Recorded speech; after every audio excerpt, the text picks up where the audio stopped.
Hi, everyone. I'm the area resource conservationist, and I'm representing Champions Club Farm.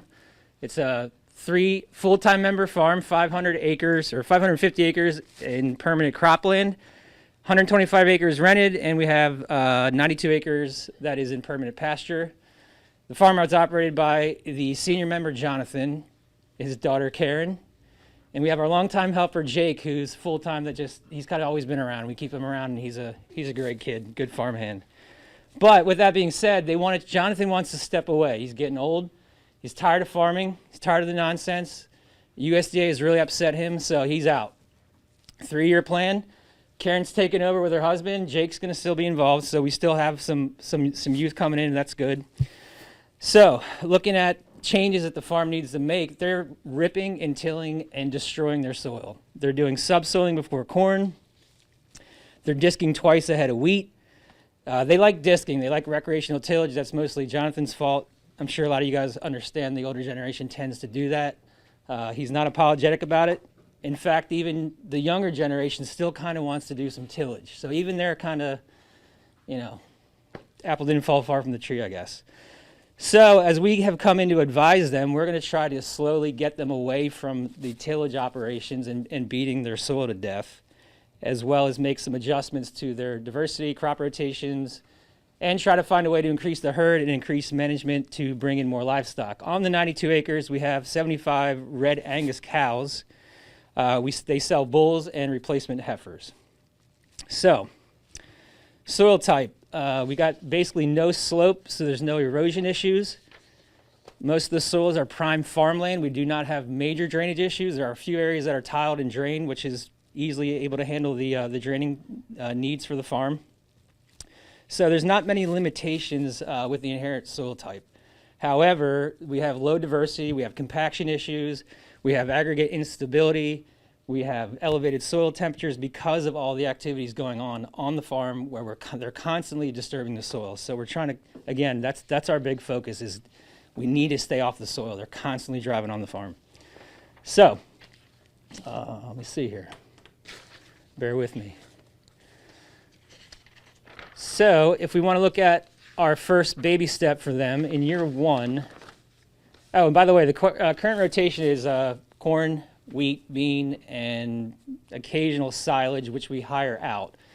That would be the first thing we want to get rid of. We want to get off the silage and keep the heavy equipment off the farm, reduce the compaction issues, stop destroying the soil by putting more weight on, as well as removing the biomass, because as you know, silage takes the whole entire plant. We want to keep those resources on the farm. We feel like it would be cheaper to bring inputs off the farm rather than make our own silage as well as cause the damage from the operation. So, rotation-wise, you guys have to bear with me. I do not have a whiteboard. So, the 550 acres in year 1 would be, we're going to go to no-till corn instead of subsoil ripping ahead of the corn.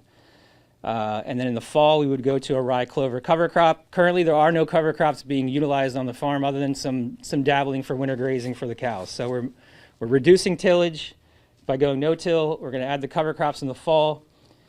And then on the rented ground, it's going to be full season beans, which we will then fly clover and rye into the fall. So basically in year 1, no-till corn, full season beans, no-till, cover crop going into both in the fall. And then in year 2, we would have no-till wheat on the large 550 acres. That would go to double crop beans. The smaller field that was beans would be clover rye in the spring. That would go to no-till corn. So as you can see, we're going from a lot of tillage operations, a lot of passes, no cover crops. We're reducing the tillage, going no-till, as well as adding a very basic mix. We didn't want to hit the farmer with something that they had a lot of biomass to manage, winter kill issues, compatibility with the mixes. We wanted to keep it simple, but at least get 2 functional groups in the cover crop. So, year 3, we get a little fancy. Back to no-till corn on the big 550-acre field, rye and clover. But in the fall, we're going to go ahead and do half the 550 acres into no-till wheat like normal, but the other half we're going to do a fall mix called Crazy Rays. Was it, Jonathan, a 7-way mix? So it's got all the functional groups, warm, cool stuff, excellent growth in the fall. And we want to graze that with our cows in the fall, winter, so that we can increase production and keep back an extra 10 heifers that year to keep increasing the herd, which was one of our other goals. Beans would also get clover again like normal, and then in year 4, as we harvest off the beans and the wheat, we're going to do half of our acreage in a summer forage for grazing, and then the other half would be double crop beans. And then finally in year 5, we'd be back to the no-till corn scenario, and we would basically be doing a fall rye and vetch, and we're going to plant green in year 5. We want to try to keep elevating our technology or our ability to keep climbing the ladder, and we want to try to get more biomass from our fall planted mix so that we can get more soil organic matter, more cover, just all the benefits we've been talking about all week, and we're hopeful that the planting green will take that to the next level. So that's the gist. So one thing I did want to ask, I know that that particular scenario had pasture in it.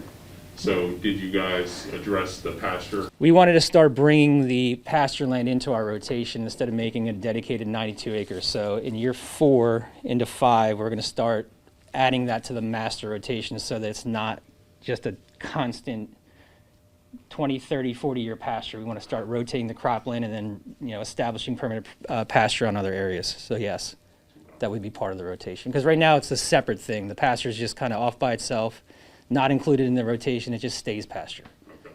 Well maintained, I will add, though. Gotcha. Are you going to, do fencing, do watering, cross, things like that to accommodate this change in plan? How are you going to accommodate it all? Yeah, so we have a lot of the knowledge and infrastructure on the current 90-acre pasture, so it's just a matter of undoing what's been there forever, and it'd give us an opportunity to also upgrade what's falling apart. Some of the fences aren't in good condition. The water source is already there, so getting water from that main source is just going to require some pipeline. We're going to go single or double strand hot wire on a step-in post, extremely cheap. You could even hook a solar panel to certain runs and get a good enough voltage, so I don't think the infrastructure. Plus, Johnny's going to come back into the operation. You know these guys never retire, Phil. So while these guys are out, doing the hardware, Johnny's going to be out on the gator, and fences are down, deer are getting hung up in them. He'll take care of all that. So that's not a problem. Does that answer your question? Okay. So just to note that, I know you guys are moving, kind of whole hog to no-till. Have you guys thought about maybe working them into it a little bit, or? They do no-till soybeans, so it's not a complete, technology jump for them. So they've already got experience doing that, and they have a lot of great colleagues in the area that are already doing the no-till corn. So they've asked good questions, and we facilitated a meeting. Actually, I did, Jamie. I had Johnny and Jake, Karen, and her husband come out, and we met with some local farmers, and we had a fantastic meal at Texas Roadhouse, and that's where it all started. Because Johnny did not want to do no-till corn, and we got him turned around on that. So it was good to have that collaboration from people that are already doing it, as you know. So they're doing it. Good job, Chris. Good job, Team One.